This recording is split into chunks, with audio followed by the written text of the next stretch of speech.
읽었으면 좋겠습니다. 누가복음 3장 7절부터 14절 말씀입니다. 요한이 세례받으러 나아오는 우리에게 이르되 독사의 자식들아 누가 너희에게 일러 장차올 진노를 피하라 하느냐. 그러므로 회개에 합당한 열매를 맺고 속으로 아브라함이 우리 조상이라 말하지 말라. 내가 너희에게 이르노니 하나님이 능히 이 돌들로도 아브라함의 자손이 되게 하시리라. 이미 도끼가 나무 뿌리에 놓였으니 좋은 열매 맺지 아니하는 나무마다 찍혀 불에 던져지리라. 우리가 물어 이르되 그러면 우리가 무엇을 하리이까?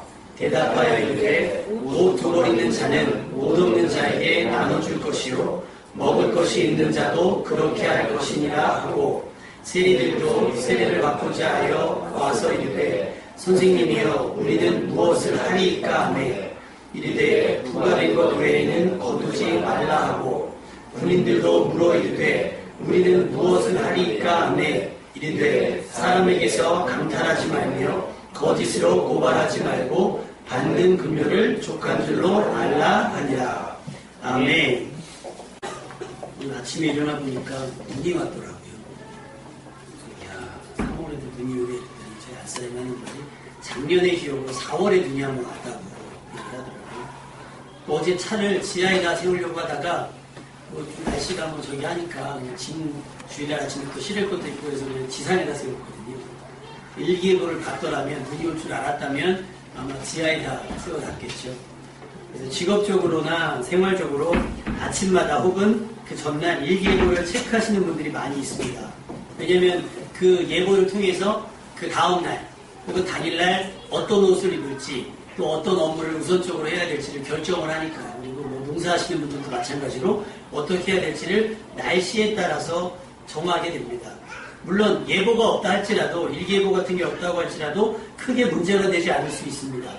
그냥 오면 그냥 맞으면 되고 오면 피하면 되고 하니까. 하지만 예보가 없다면 준비할 수 있는 시간적 여유를 가지지 못하는 불편함이 있습니다. 입이 무한이란 말이 있죠. 미리 준비해두면 근심할 게 없다는 말입니다. 세례 요한은 바로 하나님께서 이렇게 미리 보내신 거예요. 미리 예고해 주신 거예요. 뭐를? 예수님이 이 땅에 오실 것을 주의 길보다 앞서가셔서 주의 길을 예비했던 자입니다. 날씨를 말하면 일기예보 같은 사람이에요.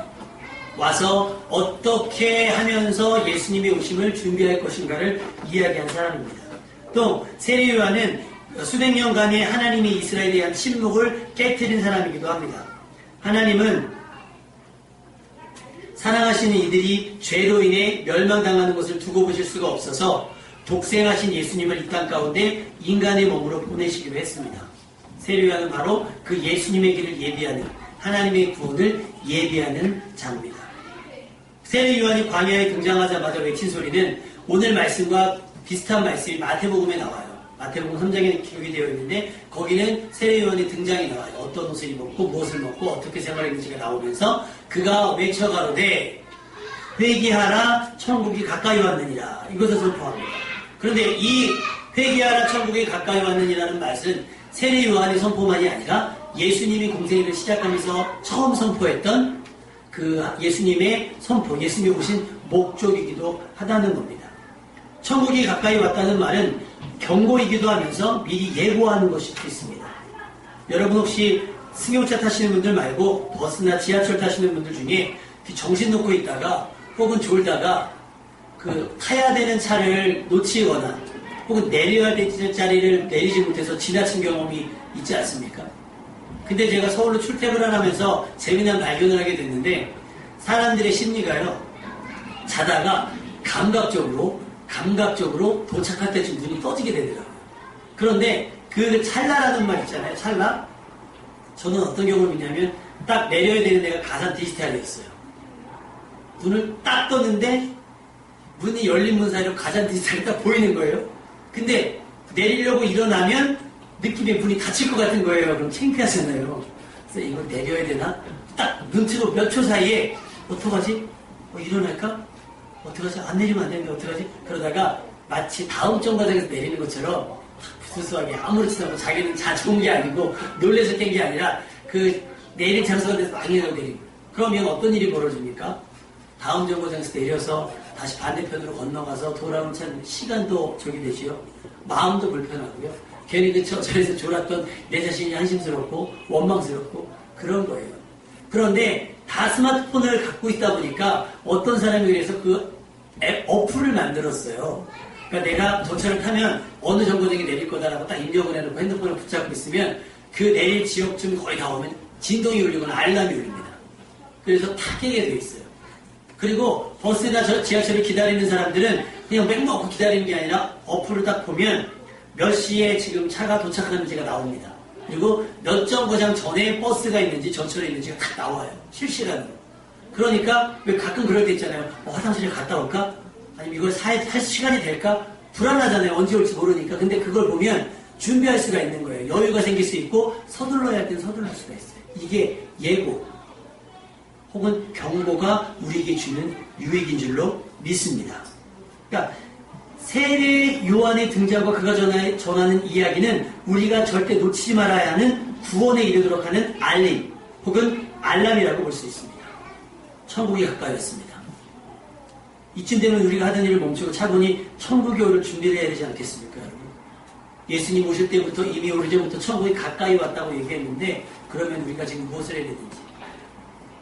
기차를 타고 가다 보면 방송 나옵니다. 기차 타보셨죠? 다음 역은 서울역입니다. 내리시는 분은 두고 내시는 분은 같이 잘 챙기셔서 하차하시고 즐거운 여행 되시기 바랍니다 하잖아요. 미리 예고하는 거예요. 딱 선 다음에 도착했어요 내리세요 하는 게 아니라 서기 전에 하는 거예요. 천국이 가까이 왔다는 말은 도착하고 있다는 거예요. 그러니까 그 마음을 준비하라는 거예요. 천국에 합당하도록 천국에 들어갈 수 있도록 준비하라고 하는 겁니다. 세례 요한이 제시하는 천국의 입장 방법은 바로 회개하랍니다. 회개하라. 버스를 탈 때도 카드를 찍고 영화관 들어갈 때도 티켓을 보여줘야 되는 것처럼 천국에 들어갈 때도 우리가 뭔가 갖추어 있어야 하는데 그것이 바로 뭐냐면 회개입니다. 회개. 이 회개는 뭐냐? 천국은 모두가 알고 있듯이 죄인이 들어갈 수 없는 곳입니다. 천국은 들어가서 변화되는 곳이 아니라 변화되어야 들어갈 수 있는 곳입니다. 동의하시면 아멘. 들어가서 거룩하고 경건해지는 것이 아니라 거룩하고 경건한 자들만이 들어갈 수 있는 곳입니다. 그렇죠? 수능시험을 보는 이유가 그렇잖아요. 들어가서 공부 열심히 하는 게 아니라 공부 열심히 한 사람이 들어와서 거기에 높은 수준의 공부를 할 수 있나 없나를 가늠하는 것처럼 천국은요. 어느 정도 믿음이 있나 없나를 가늠하고 나서 들어갈 수 있는 거예요. 죄가 있는지 없는지, 죄가 남아있는지 안 남아있는지. 그래서 천국이 가까이 왔으니까 세례요한과 예수님이 하셨던 얘기가 뭐냐면 회개하랍니다. 따라해 보실까요? 회개하라 천국이 가까이 왔느니라. 회개하라 천국이 가까이 왔느니라. 회개하지 않으면 죄를 없이 할 수 없습니다. 다시 말하면 회개하지 않으면 천국에 들어가지 못한다는 겁니다. 어린애들 찬양 중에 돈으로도 못 가요 하나님 나라, 힘으로도 못 가요, 거듭나야 하는 나라 하나님 나라.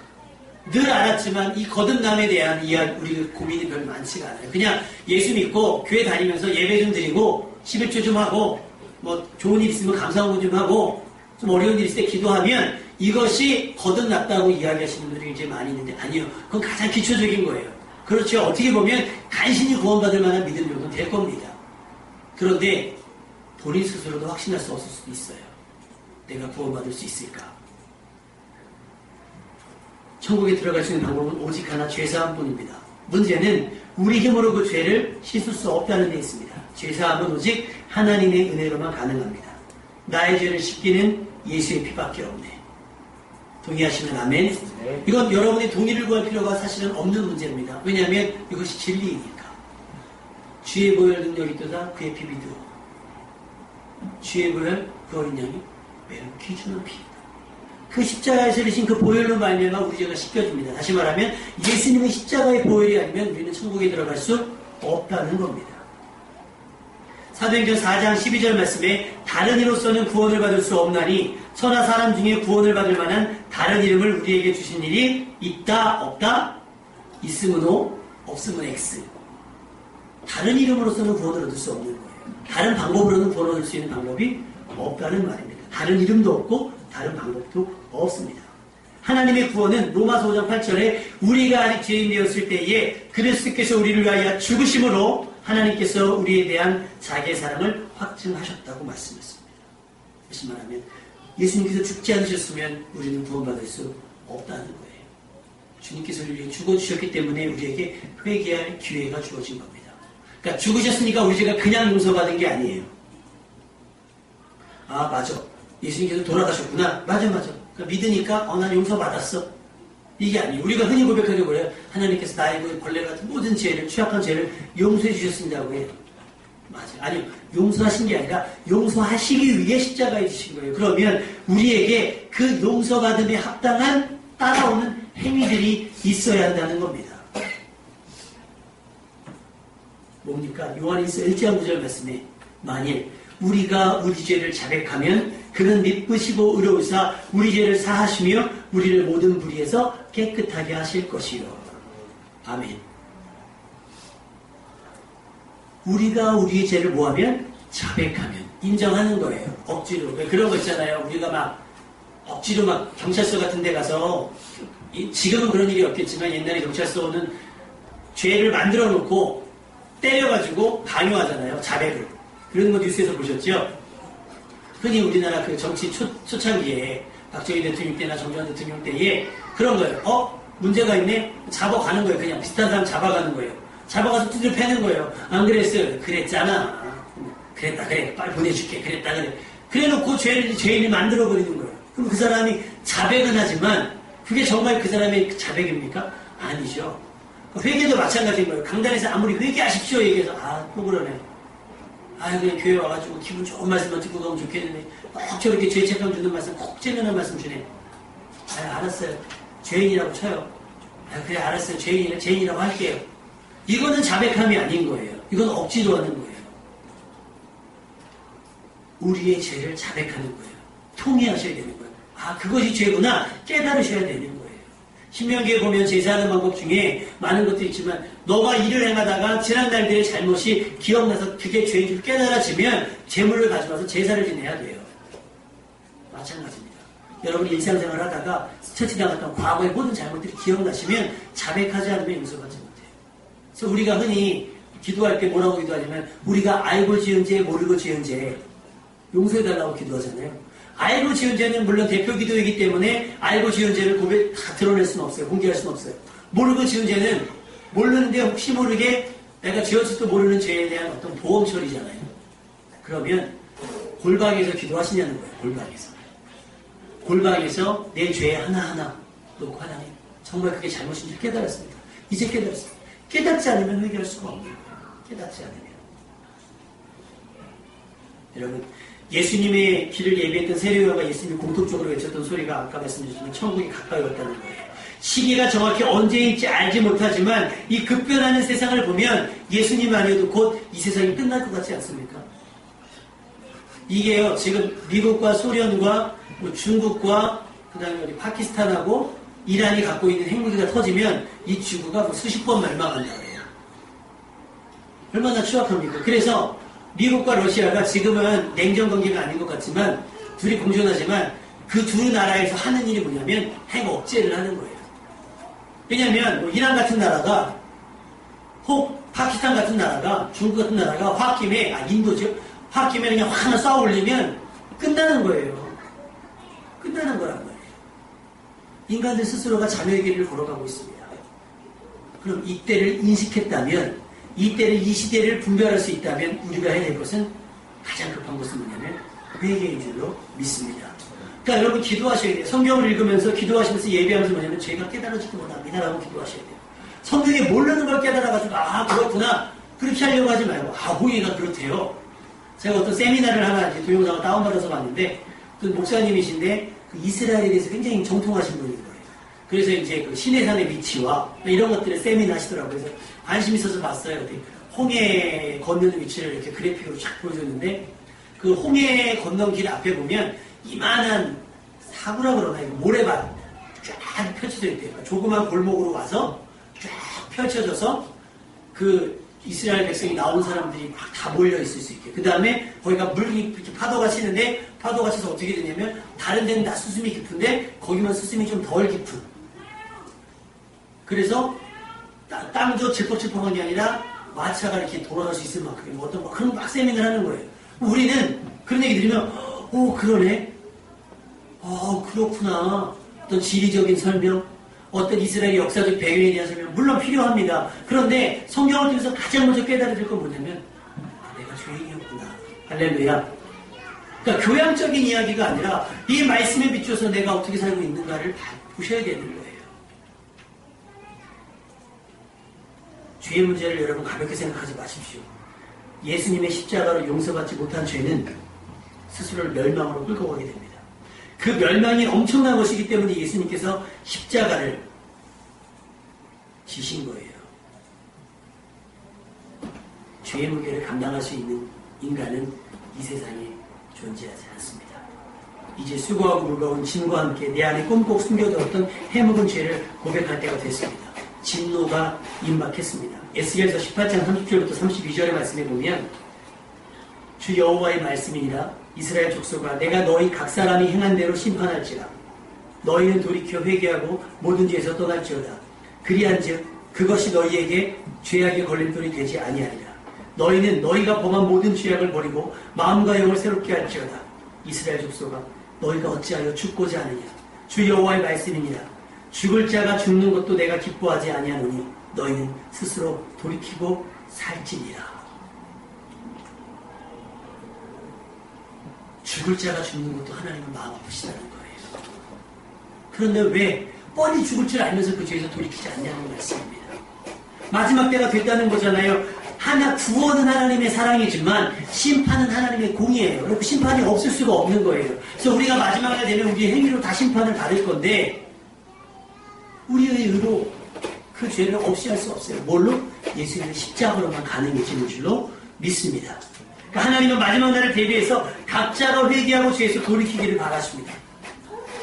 회개는 그죠? 아까 얘기했지만 자기 죄를 쫙 나열해가면서 제가 이랬네요. 내가 저랬네요. 내가 이렇게 살았네요. 물론 그랬어요. 그럴 수도 있지요. 이렇게 하면서 내 죄를 쫙 나열하면서 용서하시려면 하시고 말라면 마시고 이런 게 아니란 말이에요. 회개는. 회개는요. 자신이 저지른 죄에 대한 철저한 자기 반성입니다. 그리고 다시는 그렇게 살지 않아야지 라고 하는 다짐입니다.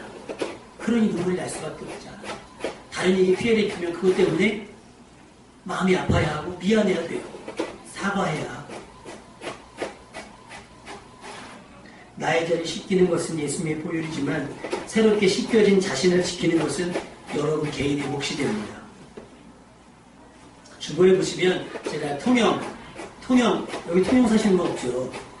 통영에 가면 그 영화배우 성룡 씨가 통영의 명예시민이랍니다.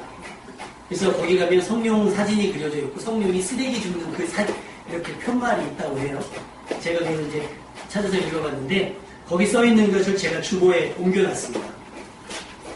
같이 그 관광지나 유원지 쓰레기를 줍자고 하면서 주보에 보시면 나와 있는데 나 혼자 쓰레기를 주우면 20년이 걸리겠지만 여러분이 다 함께 주우면 하루 만에 주울 수 있습니다.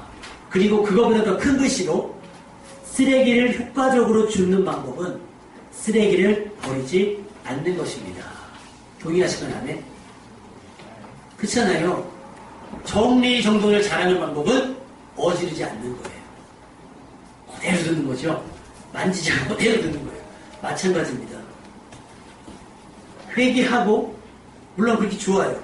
회개하고 자복하고 하나님의 다른 은혜를 구하는 거 좋습니다. 그런데 사도 바울은 얘기합니다. 죄가 있는 것에 은혜가 더하긴 하지만 그렇다고 죄를 줄 수 있느냐? 그럴 수 없느니라고 얘기하는 거예요. 여러분 가장 올바른 회개가 뭔지 아시겠어요? 가장 완전한 회개가 뭔지 아시겠습니까? 경건함과 거룩함을 되게 범죄하지 않는 것이 가장 완벽한 회개인 줄로 믿습니다. 하나님을 찬양하기도 모자른 시간, 하나님 앞에 예배하기도 부족한 시간, 하나님의 은혜를 느끼기도 부족한 시간에 와가지고 그냥 죄만 써. 내 자식이 학교 가서 반성문 내리쓴다고 생각해보세요. 그래, 잘못할 수 있어. 그럴 수 있어. 그래, 반성문 썼어? 근데 매일같이 가갖고 첫째 시간, 둘째 시간, 셋째 시간마다 그 담임선생님, 그 수업시간 과목 선생님들 앞에 가서 맨날 반성문 쓴다면 기쁘겠냐는 거예요. 우리가 물론 죄를 고백하고 죄를 자백하고 용서받아야 하지만 여러분이 와가지고 맨날 그냥 우는 게 잘못했어요. 왜 그 기도를 듣는 하나님은 지겹지 않겠냐는 얘기예요. 물론 예수님은 죄인을 구하러 오셨지만 그래서 오늘 말씀은 이야기하고 있습니다.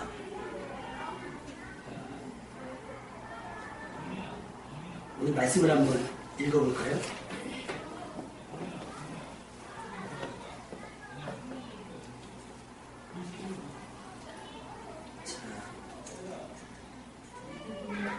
자, 8절 말씀 읽겠습니다. 8절 말씀, 누가복음 3장 8절 말씀 다 같이 시작. 그러므로 우리에게 합당한 열매를 맺고 스스로 아브라함이 우리 조상이라 말하지 말라. 내가 너희에게 이르노니 하나님이 이 이름으로도 아브라함의 자손이 되게 하시리라. 그러니까 회개해놓고 됐어, 용서받았어, 그러면 안 된다는 거예요. 어떻게? 그 회개에 합당한, 나의 그 죄를 씻기 위해서 예수님이 지신 십자가에 합당한 열매를 맺으라고 오늘 누가복음 말씀은 이야기하고 있습니다. 범죄했던 우리가 해야 되는 일은 회개만이 아니겠죠.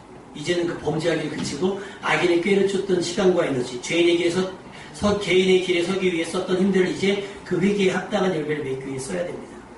그러면 회개에 합당한 열매가 뭔가 마태복음에는 나오지 않았는데 누가복음에는 나왔더라고요. 그 3장 10절 11절 말씀을 보면 서로 물어보는 겁니다. 뭐라고 물어보냐면 그 무리들이 물은 거예요. 세례요한의 얘기를 듣고 회개에 합당한 열매를 맺어라 그랬더니 그러면 우리가 무엇을 해야 되죠? 그랬더니 얘기하는 게 옷 2벌 있는 자는 옷 없는 자에게 나눠주고 먹을 것이 있는 자도 그렇게 하라. 다시 말하면 선을 베풀으라는 거예요. 그것이 회개에 합당한 얘기인 거예요. 그리고 세리들에게 얘기합니다. 세리를 바꾸자 해서 우리는 무엇을 해야 됩니까? 했더니 부가된 것 외에는 거두지 말라는 거예요. 사기치지 말라는 거죠. 착복하지 말라는 거죠. 권위 가지고 자기 배부르지 말라는 얘기죠. 군인들도 와서 얘기합니다. 우리는 그럼 무엇 해야 되겠습니까? 사람에게서 강탈하지 말고, 군인은 무기를 가졌으니까. 그죠? 강탈하지 말고, 거짓으로 고발하지 말고, 밟는 금료를 족한 줄 알아야지. 다른 짓을 해가지고 자기 금료를 올리면 안 된다는 거예요. 여러분, 회개에 합당한 열매가 없으면 그 회개가 무효가 될 수도 있다는 거겠죠. 심어졌으면 열매 맺자고 우리가 전에도 말씀드렸잖아요. 심어졌는데 자라지 않고 열매 맺지 않으면 아무 의미가 없고, 회개했는데 눈물을 흘리고 펑펑 했는데 어떤 분이 옛날에 그런 고민하셨더라고요. 내 회개가 이상하대요. 뭐냐니까 회개할 때 정말 깨달아져서 막 눈물 날 때 있잖아요. 잘못하는 게 깨달아져서 막 눈물 나면 용서받은 것 같더라는 거예요. 그래서 개운해서 돌아가는 거예요. 그리고 우리 기도해서 용서받았어. 오늘 돌아간대요. 근데 어느 날은 기도 회개하는데도 별로 죄책감도 안 들고 마음이 답답하잖아요. 그럼 용서 안 받은 거 같고. 여러분, 회개해서 용서 받고 안 받고 내 어떤 감정과 내 의에 있지 않아요. 내 기분에 있지 않다고요. 무슨 얘기인지 아시겠죠? 용서는 예수님의 십자가로만 됩니다. 아멘? 고백해야 되는 거예요. 어떻게 보면 눈물 나는 게 당연할 수 있지만 눈물이 안 날 수도 있어요. 그렇다고 해서 그 회개를 그냥 형식적으로 이것도 잘못했네요. 저것도 잘못했어요. 그래요. 미안해요. 이렇게 지나가지 말라는 거예요. 우리의 회개를 확장시켜서 어떻게? 회개했으면 내가 잘못한 사람에게 가서 사과하고 화해하고 그리고 나 때문에 피해 입은 사람들을 돕고 또 나 때문에 당한 피해를 다른 사람들에게도 더 적극적으로 선을 베풀므로 말미암아서 그 회개에 합당한 열매를 맺어야 할 줄로 믿습니다. 의인은 없나니 하나도 없다고 그랬어요. 회개하지 않아도 되는 사람은 없다는 말입니다. 누구든지 다 회개해야 된다는 거예요. 요한에서 1장 10절에 만일 우리가 범죄하지 아니하였다 하면 하나님을 거짓말하는 이로 만드는 것이니 여러분 범죄하지 않은 사람이 없어요. 다 범죄했을 거예요. 지난 한 주간 우리에게 얼마나 많은 범죄를 했습니까? 나도 모르게 뱉었던 말들 중에서 나도 모르게 행했던 말들 비판과 조롱과 무시와 멸시와 이런 것들이 얼마나 많겠어요. 이전에 우리가 범죄했습니다. 앞으로 범죄할 가능성도 있고요. 그 사실은 인정해야 될 줄로 믿습니다. 그러나 이제 우리는 예수 그리스도를 통해서 하나님의 자녀가 되었습니다. 다시 말하면 하나님에 속했다라는 거예요. 그래서 요한일서 3장 9절에 보면 하나님께로부터 난 자마다 죄를 짓지 아니하느니 이는 하나님의 씨가 그의 속에 거하며 그도 범죄하지 못하는 것은 하나님께로부터 났습니다. 그러니까 이제 우리가 더 적극적인 회개를 통해서 죄를 미워하고 싫어하게 됐다는 거예요. 왜? 예수 그리스도를 통해서 우리가 하나님의 자녀가 되었으니까. 불순종을 싫어하고 불법을 불편하게 느끼는 거예요. 우리 양심이 회복되어지는 거겠죠. 여러분, 이미 저질렀던 죄에 대해서는 진실하게 회개하고 예수 그리스도로 구원을 받았다고 확신한다면 그 십자가에 합당한 경건하고 거룩한 삶을 살 수 있어야 합니다. 죄는 나를 구원해 이르지 못하게 합니다. 그리고 나 때문에 다른 이들을 구원해 들어가지 못하게 합니다. 그런데 하나님의 은혜, 예수 그리스도의 십자가는 나를 구원에 이르게 합니다. 죄를 버려야 구원을 잡을 수 있습니다. 그리고 구원을 잡았으면 다시 구원을 내려놓고 십자가를 내려놓고 다시 죄를 잡는 어리석은 행동을 반복하면 안 될 줄로 믿습니다. 죄의 시작은 욕심입니다. 누가복음은 그것을 아까도 말씀드렸지만 구체적으로 얘기했어요. 두 버릇을 가지려고 하는 것 욕심이라는 것. 다시 말하면 내가 두 버릇을 갖는 건 욕심 아닐 수 있어요. 그런데 나누지 않는 건 어떻게 회개에 합당하지 않는다는 거예요. 회개했으면 내가 두 개 가졌으면 하나 나누자는 거예요. 부족하면 돕자는 거예요. 넘어진 자를 이렇게 세워주자는 거예요. 감동받는 자를 살려주자고 얘기하는 겁니다. 그것이 회개에 합당한 열매입니다. 여러분, 욕심내지 않고 자족할 줄 아는 것, 그것이 여러분으로 하여금 범죄치 않게 할 것입니다. 그리고 하루가 시작되기 전 하나님의 말씀을 묵상하고 다짐하면서 성령의 인도하심을 구하셔서 본능적으로 죄를 피할 수 있는 여러분이 되시길 바라고, 성경을 주야로 묵상해서 죄인의 길에 서지 않고 오만한 자의 자리에 앉지 않는 그런 복 있는 사람들 되시기를. 그래서 회개에 합당한 열매를 주렁주렁, 그래서 범죄자 회개할 이유가 없지만, 회개할 이유를 만들지도 않지만 오히려 더 적극적으로 선을 행함으로 말미암아서 우리 삶을 보고 다른 이들이 회개에 이를 수 있도록 회개에 합당한 열매를 맺는 여러분의 삶이 되시기를 주님의 이름으로